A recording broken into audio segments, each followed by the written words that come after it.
takto to vyzerá hore v sedle. Krásny hadík mravcov sa blíži hore na sedlo, teda do sedla. Takto. A takto vyzerá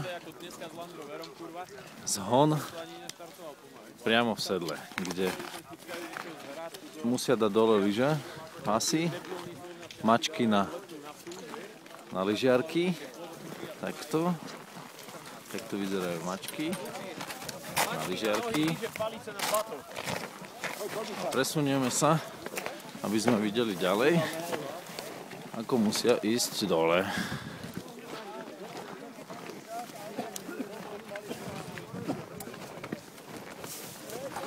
Tak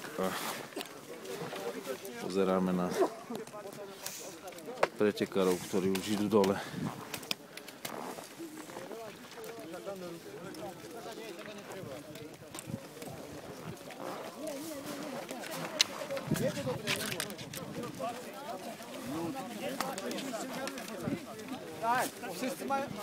Je tu zhon, preto musia čakať v rade a kvôli bezpečnosti postupne